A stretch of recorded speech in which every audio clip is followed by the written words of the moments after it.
understanding the seriousness of the global plastics problem. With almost all the waste here coming from somewhere else, what's washed up is a good indication of what's out there. And if the amount of waste on the beaches has been underestimated, in all likelihood, the amount in the ocean has too.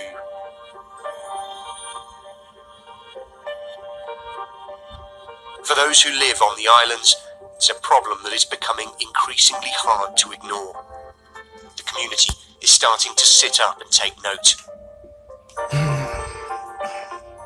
On a humid spring evening, many gathered for an open-air screening of a film about the impact of ocean plastic. Absolutely no doubt this bird died as a result of that plastic. That is literally a gut full of plastic. That feels so close to home. It looks like a lift bag. So is it a lift bag? This increased awareness has led to a new consideration about the amount of waste the islanders produce themselves.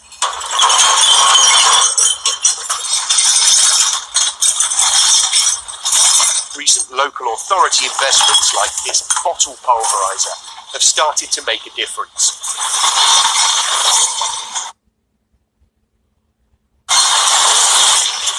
Glass powder produced from bottles and jars is now being reused on the island for concreting and hardcore for road construction. We never used to have a solution, so it used to just get dumped, left out in the open, the creepers will start growing over it, and it was just getting bigger and bigger. So now we're slowly tackling the problem, turning that into this. But other recycling options here are limited. Waste is either too expensive to ship, or there are quarantine issues that mean it would not be accepted on the mainland. And so even the trash created by a tiny community like this can quickly accumulate. And that's before they even begin to deal with the foreign waste that's washing up. It's a huge problem, and we're a tiny little island in the middle of nowhere that we can't tackle that ourselves. Some people come, they participate in a beach cleanup, they feel good, but we know it's going to come back the next day. It's fixing that ongoing problem as well. It's what we need. In many ways, the waste challenge faced by this island is quite unique. It's a tiny population in a very remote location with limited space and resource to deal with the issue. And yet, in other ways, it's a kind of microcosm of the global dilemma, because you can recycle some things, you can shift things around to different locations at great expense. But in the end, a lot is either dumped, buried, or just burnt. And so whether it's here or anywhere else, the solution can only be to try and reduce the amount of waste we're creating in the first place. And that responsibility does not fall entirely to the consumer. Something like this has the potential to survive a journey to the other side of the world. Before these disposable lighters came along, you pretty much had a lighter for life. You refilled it, you reused it. And so changing the way these items are made could have a major impact. A design-based solution to turning off that tap is important, and we need the industry leaders, we need the Coca-Colas, the Unilevers, the Colgates, we need Dow Packaging, all of these big names to just say, okay, we are going to provide pollution-free packaging and products. Simple as that. And they can do it. Pollution is a design choice. But those everyday items make up only a portion of the plastic washed up by the tides. What they will ultimately become is often missed. This is the first microplastic transect that we did yesterday from the high accumulation zone. These tiny fragments almost always go unaccounted for in estimates of plastic pollution, and yet their presence is a critical part of understanding the scale of the problem. This break up into thousands, millions of pieces can really happen at quite a rapid rate.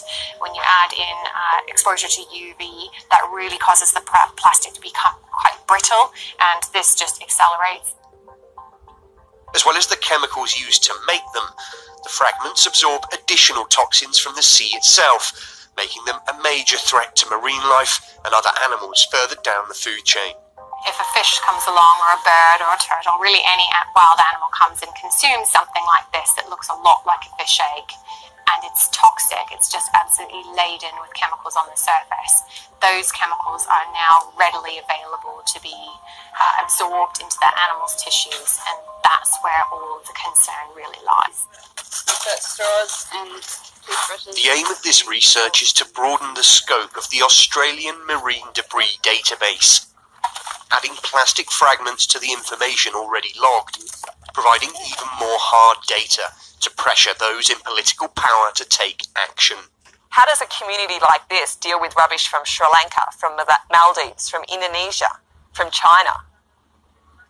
It's a big problem. We also need the government to start accepting how big a problem marine debris is going to be in the future. This is the next climate change, and nobody's thinking that it's going to be as bad as it is.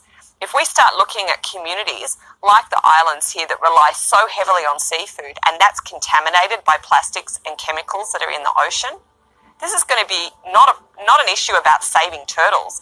This is going to be a human health issue, and that will be a game changer for this, for solving this issue as well. These islands are far removed from the locations normally associated with plastic pollution. There are no beachfront slums here, no storm drains or plastic-choked urban rivers funneling discarded waste to the coast. Compared to all that, this place feels like a different world. But the reality is, it's not. Even in this picture postcard scene, the sand is filled with millions of fragments of plastic. And each tide brings in more and more.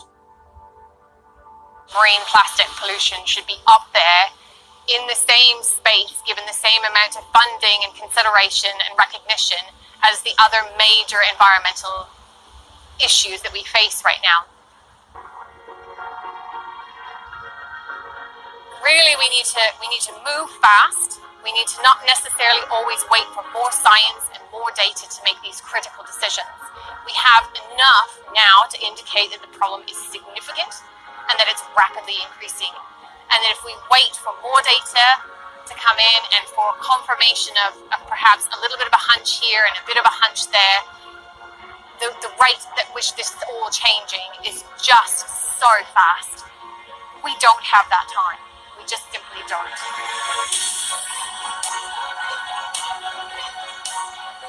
Paradise is a big title to live up to.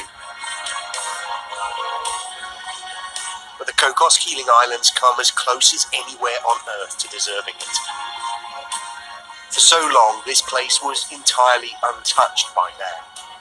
And yet, in just a few decades, its ecology and the future health of its wildlife and residents have all been put at risk as a direct result of our global plastic addiction.